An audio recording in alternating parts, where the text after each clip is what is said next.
So the second aspect that I wanted to present you is the application of nuclear physics to cultural heritage studies, so to the studies of masterpieces. So in this part, nuclear physics can help to answer different questions. So when you have a masterpiece, the first thing you want to do is not to destroy it.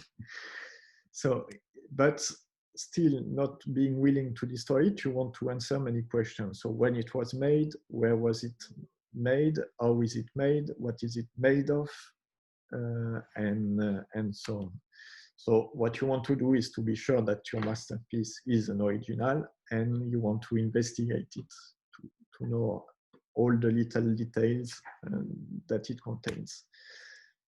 And of course, you want also to preserve it. So nuclear physics can help for these 2 points. So to investigate the cultural heritage, different techniques exist. So you can use X-ray fluorescence techniques, for example, that are very nice to study the composition and identify the different species when you are about mineral or inorganic material. And this will be a non-destructive studies that can be performed directly on site and give quite good results. So this works like explained here on the schematic view. So you have a primary beam of X-rays that can be done with a small generator, not bigger than this kind of than your credit card. The X-ray will impinge on the painting. One electron of the atomic nuclei that are being impinged will be excited and ejected from the atoms. Once you have a hole in these electronic orbitals, the other electrons will rearrange in order to fill the lower lying orbitals and emit secondary X-rays.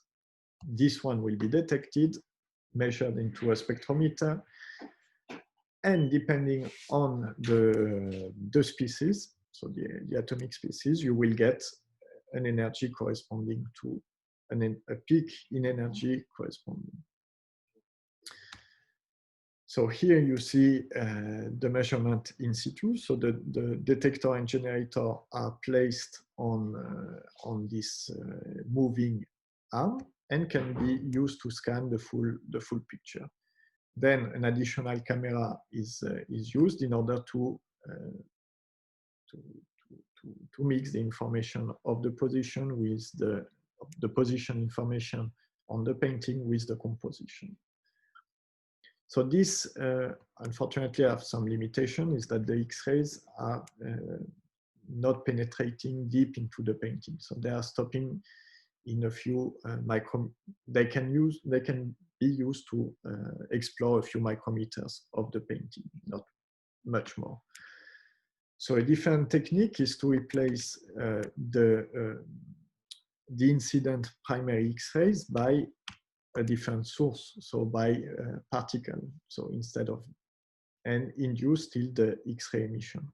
In this case, what you will need is an accelerator that will accelerate protons or helium, for example, and the process will remain the same. So the primary beam will eject an atom, and because of the recombination of the electrons, you will have emission of X-rays. So this, for example, is a technique that is that is commonly used in cultural heritage studies. And such an accelerator, for example, has been installed deep below the Louvre in Paris. So here you have the accelerator that is called Aglaé, that is below the Louvre directly, and where the beam is directly impinging on the cultural heritage objects. So you can combine then different detectors can be placed all around the object in order to benefit at maximum from the exposition of the object to the radiation. So for example, you have different techniques, so not only X-rays, but gamma rays, where it's not the electrons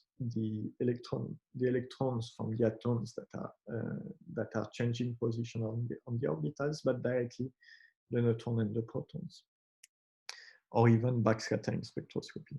So here it is represented the view from the object, what the object is seeing. So you have the beam coming here in this pipe, and many detectors can be placed all around. So you will have an high purity germanium detector for gamma ray emission. You will have different X-ray detector for the PIX technique that can have different range in energy. So one for low energy, one for high energy, and a backscattering detector. So the particle will impinge on the detector and be scattered backwards, as you will get when you play marble. And finally, because still radiation, we have seen, can be detrimental to object and to living person, you have a dose detector in order to monitor the dose deposited in the object and be sure not to damage it. So we have similar accelerator here in the laboratory that I will show you a bit later. So this is the technique more into detail. So the incident particle comes, knock an electron out of its orbital, and the other one will rearrange themselves in order to fill the hole. So depending on where they are coming from, which orbital they are coming from, you will have different peaks in energy. So here you see, for example, the carbon that will have a very low energy, then the iron that will have two different peaks depending on the L, if the electron is coming from the L shell or the M shell. Okay, if it's the L shell, the energy will be slightly lower than from the M shell, and going in heavier masses, you will see that you will have arsenic.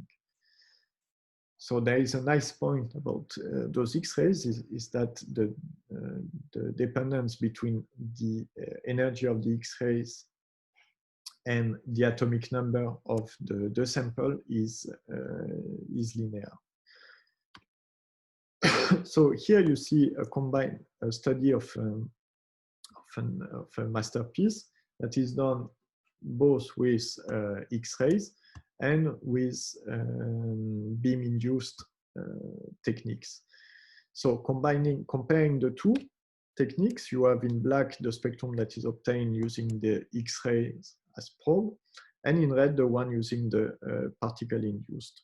So you see that the particle-induced techniques are more sensitive to at lower energies.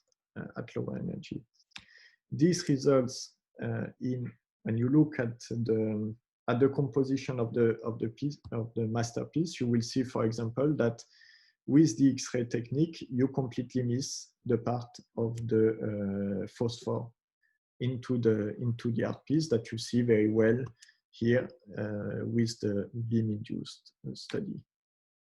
So the second step that can be done with application of nuclear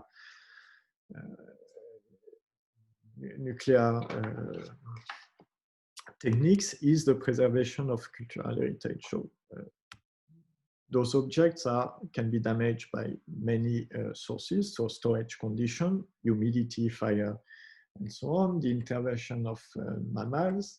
So one of them is, of course, the human intervention that will damage many cultural heritage objects. Insects that you can see here on this wooden piece is getting completely eaten by worms, and microorganisms. So for example, here on this book, you see that you have mold starting to form on the page of the book, which will slowly deteriorate the book and will make it, will destroy it in long term. So we have seen that irradiating a cell can destroy the DNA even deep into the human body. So if we apply the same technique to cultural heritage object, we can perform a disinfection of the object, so killing all the bacteria, fungi, insects, and so on, applying a certain dose on the object. So this is a process that is commonly used in the industry, also for sterilization and so on, and can be explained like that. So the objects are put into boxes that are placed on a trail. This trail passes below. So here it's an accelerator-driven radiation disinfection. So the accelerator produce some beams that will create some radiation. So it can be electrons, can be protons, and or gammas. So the object will pass below at a certain speed, and the radiation will pass through them, damage the DNA of the microorganism, insects, and so on, and they will die later on. And so the object will be protected for quite some time. So in conclusion, what we have seen today is that nuclear physics has been pushing development on the technological part. So from the point of view of electronics, so I didn't show this today, but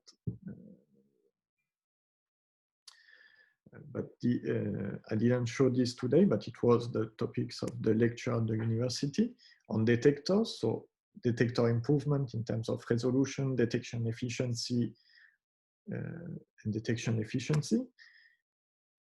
All the inputs that we have been measuring from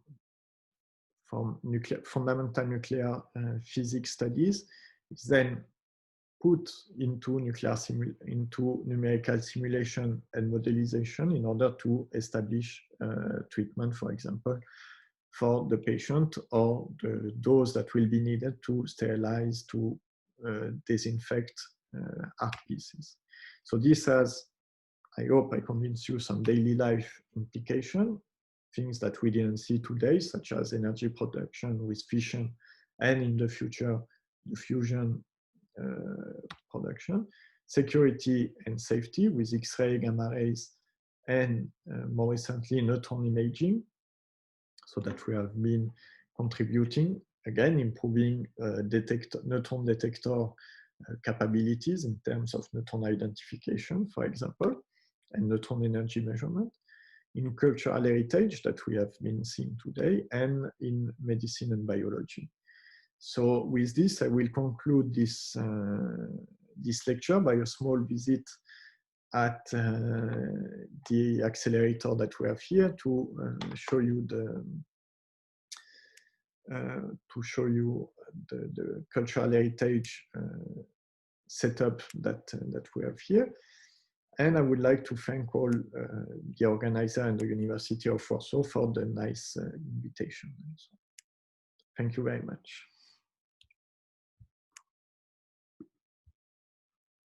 So here we are in one of the laboratories of the Legnaro National Laboratories in Legnaro, where you have a small accelerator in the back that is similar to the Aglaé one installed in the Louvre, that can be used for cultural heritage studies. So the beam is accelerated in the electrostatic accelerator in the back. Then is passing this first dipole, for which it will be sent in one of the two lines. So we will focus on the second line that is in the back, that we will follow. Like that. So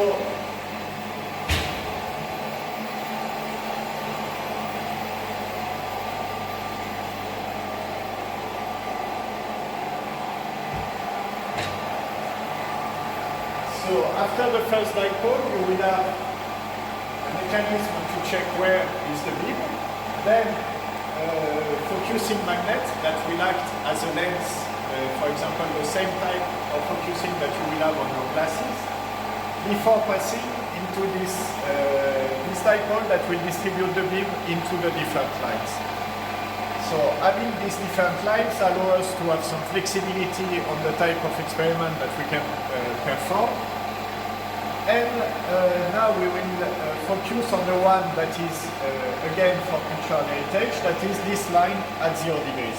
So you have different elements on the beam line that are mostly done for the vacuum and the control of the position of the beam, as we will get at the end the beam that can have a micrometric dimensions, but also micrometer positioning on the target. So the beam is traveling into the pipe, which is placed in vacuum,